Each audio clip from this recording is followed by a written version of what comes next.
Bien, bonjour à toutes. Nous continuons donc le début de ce périple en géométrie analytique par la notion de vecteur collinaire. Alors, à quelles conditions des vecteurs vont être collinaires? Donc, paragraphe 3, si je ne me trompe pas, donc vecteur collinaire. Bon, collinaire, ça veut dire collinéaire. Voilà. Donc, en fait, j'ai même pas besoin d'écrire la définition, mais je vais quand même l'écrire. Définition. Donc, U et V sont collinaires. Si et seulement si il existe un réel cas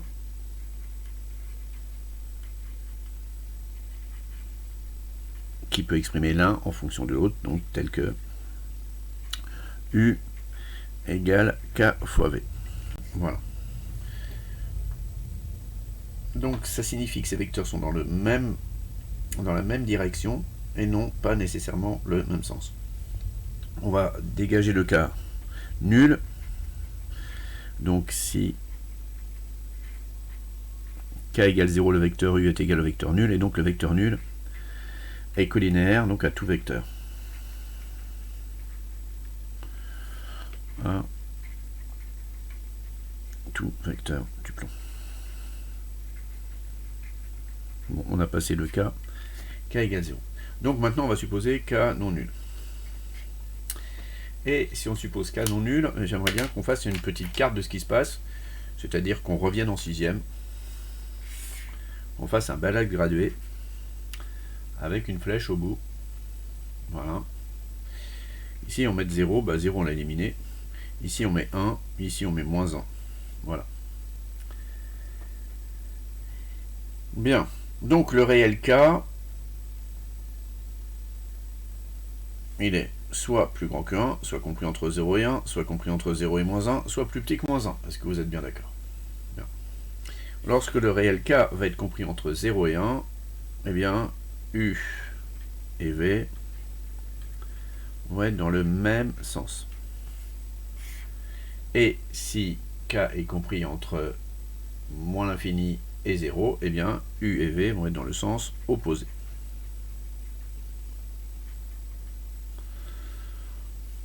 Opposé. Est-ce que vous êtes d'accord? Là, ça va, ça? Bien. Si K égale 1, eh bien, U égale V. Donc les vecteurs sont égaux. Si K égale moins 1, U égale moins V. Donc les vecteurs sont opposés. Bien. Ensuite, qu'est-ce qui se passe entre 0 et 1?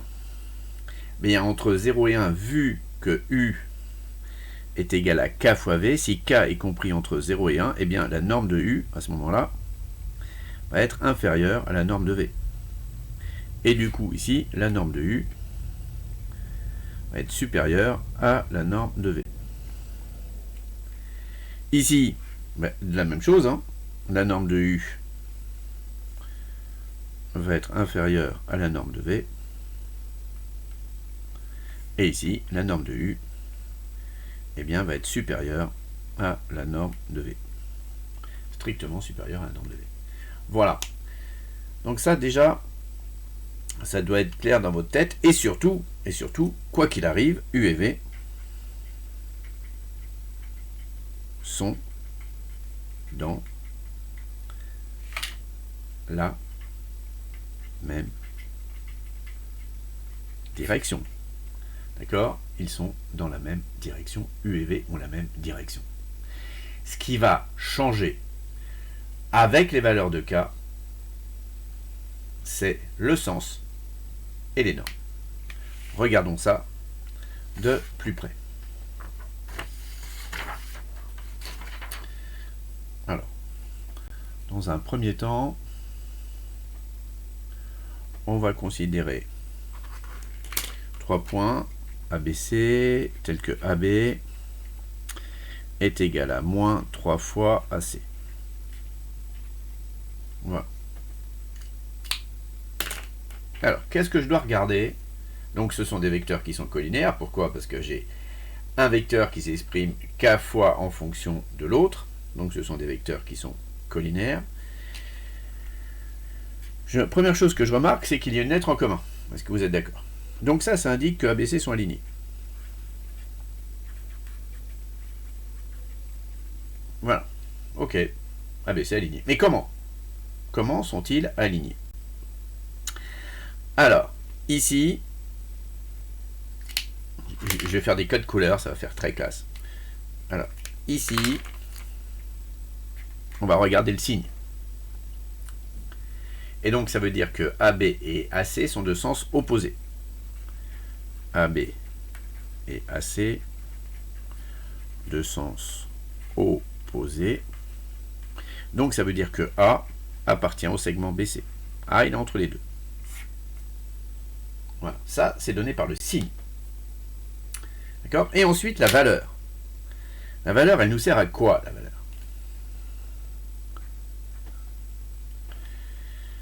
La valeur, elle nous sert à quoi, cette valeur? Eh bien, elle nous sert à dire qui est le plus loin de A. D'accord? Eh bien, c'est le point B qui est plus éloigné de A que le point C.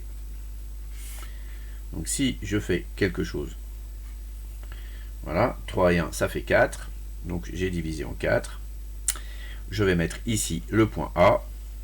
Et le point B, c'est celui qui est le plus loin. Et le point C, il est là. Vérifions. AB égale moins 3 fois AC. Voilà. Voilà ce que traduit cette égalité vectorielle. C'est quand même énormément puissant. Une seule égalité vectorielle nous permet de construire cette configuration sans aucun doute. AB égale moins 3 fois le vecteur AC.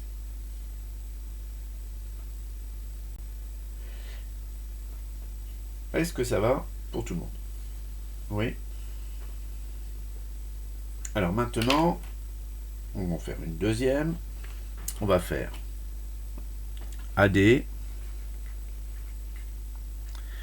qui est égal à moins 1,5 de DC. Il faudrait peut-être que ça soit visible à l'écran. Hop, voilà, parfait. AD égale moins 1,5 de DC. Lecture. Lecture, on va commencer par le red, DD. 2 points en commun. Donc, A, D et C sont alignés. Il y a 2 lettres communes, donc les 3 points sont alignés. Ok. Je suis un petit peu embêté. Pourquoi? Parce que la lettre commune, moi je ne suis pas fan, mais il y en a qui sont... Enfin, moi ça me dérange en fait. Elle n'est pas au même endroit, placée dans le vecteur. Vous comprenez ce que je veux dire? Regardez, tout à l'heure j'avais écrit AB égale moins 3 AC. La position de la lettre commune est à gauche de mon vecteur. Et je le fais systématiquement. Comme ça, je lis toujours dans le même sens. C'est beaucoup plus pratique. On a choisi en France de lire dans un sens pour que ça soit pratique, comme ça tout le monde écrit de la même façon. C'est pour la circulation, c'est pareil aussi. Si la moitié de la population circule à gauche et l'autre moitié de la population circule à droite, la circulation ne serait pas facile. Bien. Donc ce que je vais faire, je vais mettre ma lettre D à gauche. Est-ce que vous êtes d'accord? Du coup, ici, si je reviens à cet endroit-là, ça va faire moins le vecteur DA, l'opposé du vecteur DA, égale moins 1,5 du vecteur DC. Les deux signes moins se simplifient, pouf pouf, et ça me fait DA égale DC.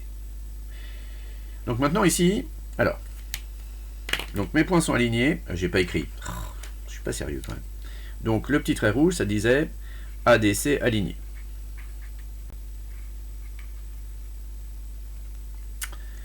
Ok. Maintenant, qu'est-ce que je vais faire? Je vais aller lire, c'était en orange, je vais aller lire le signe qui est là. Et le signe qui est là, c'est un plus. Parfois, il n'y est pas. Hein. Parfois, il y a juste écrit 1,5 de DC. Donc, cherchez pas le signe quand il n'y a pas, parce que quand il n'y a pas, c'est un plus. Et du coup, ça veut dire quoi? Ça veut dire que D est soit a soit A et C à sa droite, soit A et C à sa gauche. En fait, ça veut dire que la lettre A et la lettre C sont tous les deux du même côté de D. Il n'y en a pas un d'un côté et un de l'autre. C'est-à-dire que D n'est pas dans le segment AC. Voilà. On peut écrire comme ça. D n'appartient pas à AC. Si vous voulez, on va l'écrire comme ça. D n'appartient pas à AC. Donc s'il n'est pas là, il est ailleurs. Et la troisième chose qu'il faut lire, c'était le code vert, c'est le 1,5. Ça veut donc dire que le point A est plus proche de D que de C. Donc ça veut dire que c'est A, en fait, qui appartient au segment DC. Voilà.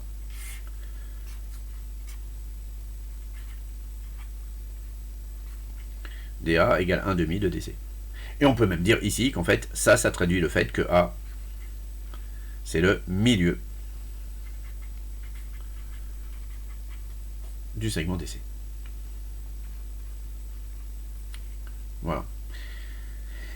Une des caractérisations du milieu d'un segment. Donc A, milieu de DC, ça veut dire que vecteur DA est égal à 1,5 de vecteur DC.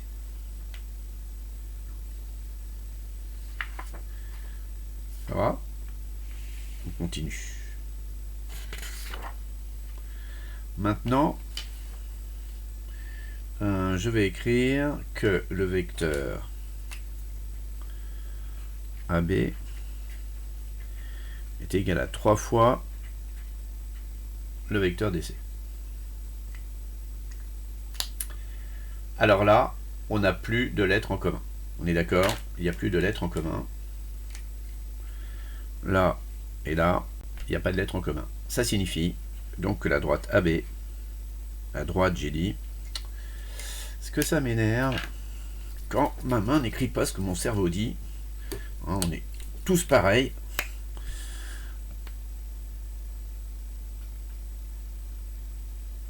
Je vais faire un joli petit pâté.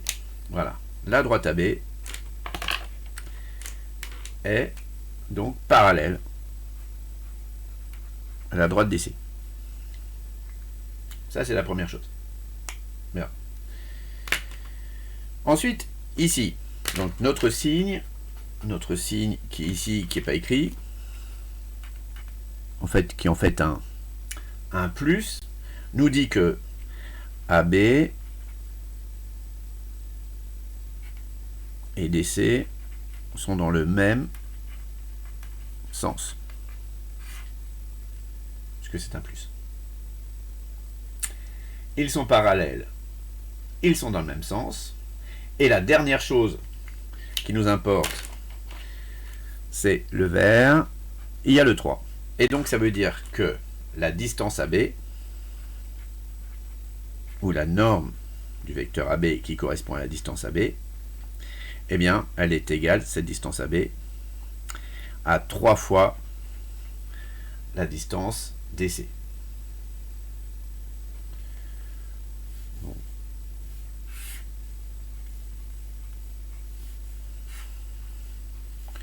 La distance AB est égale à 3 fois la distance DC. Voilà, par exemple. Et qu'est-ce que je vais avoir comme configuration à ce moment-là ? Eh bien, je vais avoir que ABCD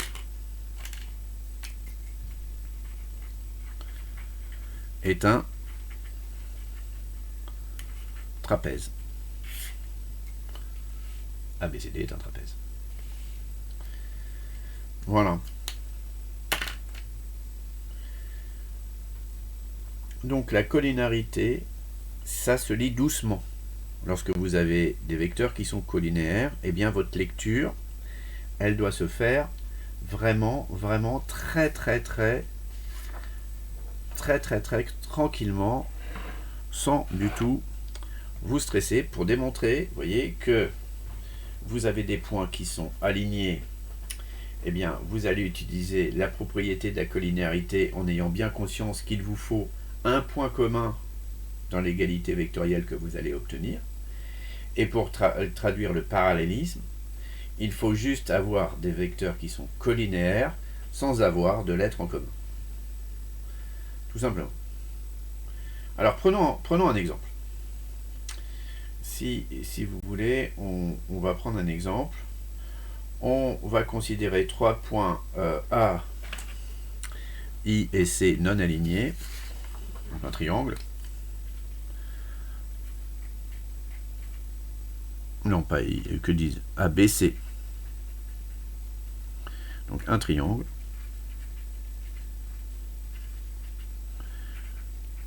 Quelconque. D'accord. On va prendre I tel que AI va être égal à 1 tiers du vecteur AB et un point J tel que AJ, ça c'est soit égal à 3 fois le vecteur AC. Et je veux que l'on démontre que la droite CI montrer que la droite CI est parallèle à la droite BJ. Bien.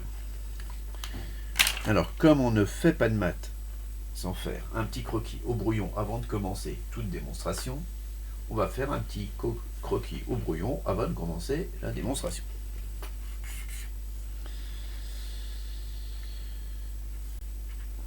Voilà.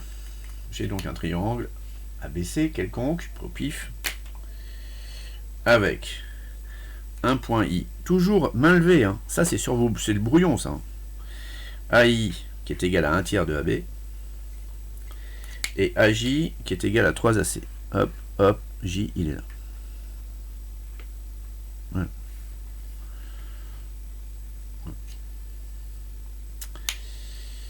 Et nous voulons démontrer que IC est parallèle à BJ. Bon. Sur le schéma, ça se vend. Sur le schéma, ça se vend. Quelle va être notre stratégie? Eh bien, notre stratégie va être assez simple. Nous allons exprimer le vecteur CI en fonction du vecteur BJ. D'accord? Mais on ne va pas exprimer le vecteur CI en fonction du vecteur BJ directement. Ce qu'on va faire, on va exprimer le vecteur CI en fonction de vecteurs que l'on va choisir et que l'on prendra commun dans l'expression de CI et dans l'expression de BJ. Par exemple, un exemple. CI est égal à vecteur CA plus vecteur AI. Est-ce que vous êtes d'accord? Bon, là-dessus, il n'y a pas de discussion. Maintenant, le vecteur BJ. Le vecteur BJ, je vais l'écrire vecteur BA plus vecteur AJ. Le vecteur BA, c'est l'opposé du vecteur AB. Et le vecteur AJ, c'est le vecteur AJ.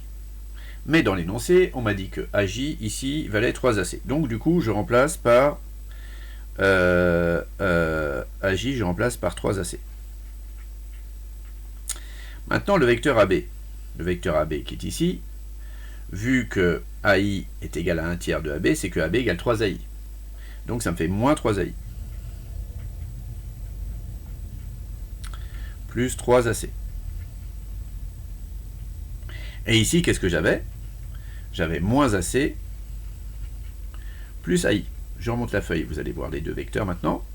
Donc CI est égal à moins AC plus AI, et BJ moins 3AI plus 3AC.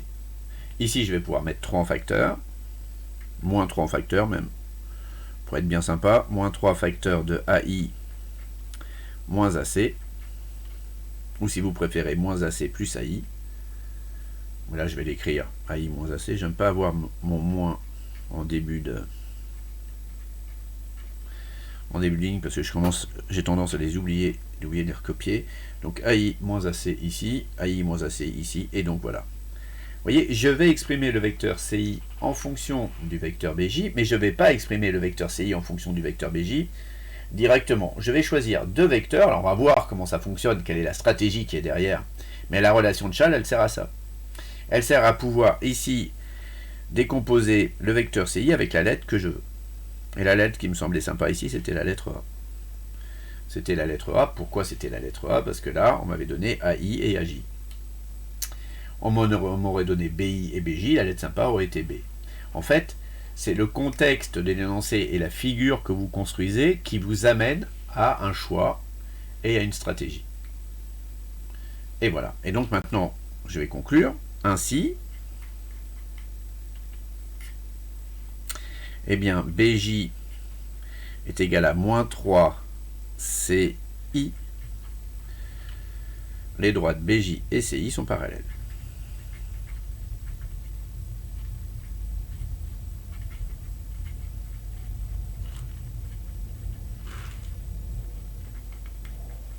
Et c'était bien ce qu'on voulait démontrer. Bien, c'est bien ce qu'on avait décidé de démontrer. Y avait-il d'autres passages? Y a-t-il d'autres chemins? Mais évidemment, des chemins, il y en aura des quantités toujours. Plus vous avancez dans votre scolarité, plus vous avez de chemins, plus vous avez de routes, et plus vous avez de parcours possibles. Et la joie, évidemment, de parcourir les chemins que vous aimez bien, plutôt que ceux que vous n'aimez pas. Celui qui a qu'un seul chemin, eh bien, est contraint. Celui qui a plusieurs chemins est libre. Là, j'ai utilisé donc la direction des vecteurs, la collinéarité des vecteurs pour arriver à mes fins. Mais n'aurais-je pu utiliser leurs normes?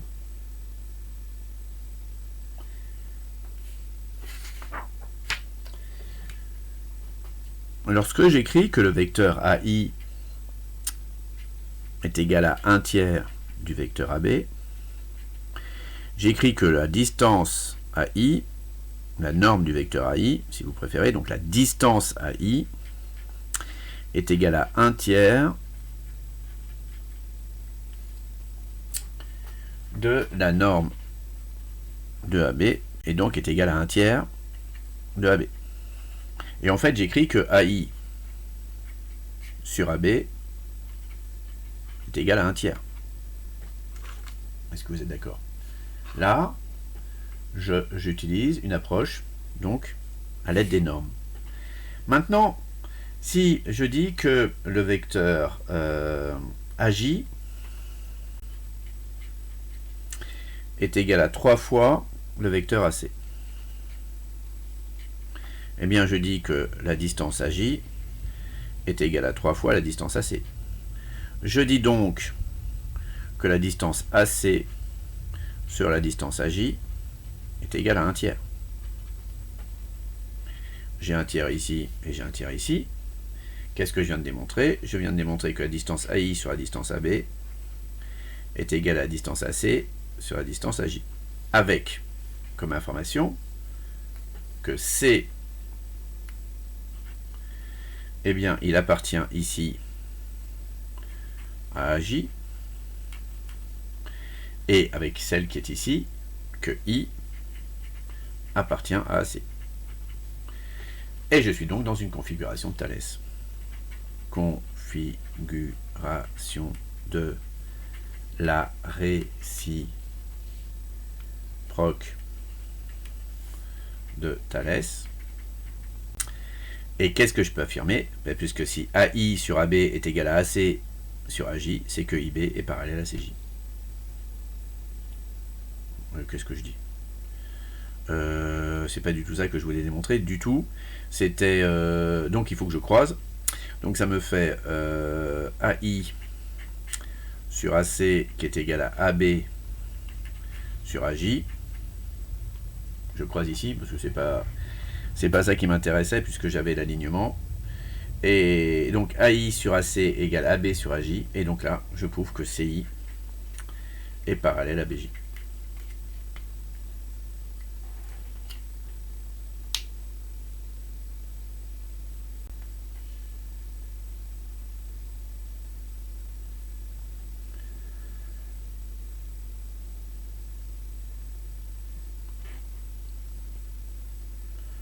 Voilà, donc Thalès et les vecteurs collinéaires, ce n'est pas non plus quelque chose qui nous surprend. Voilà une autre façon de faire cet exercice. Bien, on va s'arrêter là pour aujourd'hui. Nous poursuivrons donc la semaine prochaine. Je vais vous laisser donc 2 exercices à faire un petit peu plus techniques que ceux que vous aviez à faire pour hier. Je vais vous laisser 2 exercices à faire pour le week-end. Reposez-vous bien, quittez un peu les écrans, profitez pour sortir, allez faire un tour. Et je vous dis donc à la semaine prochaine.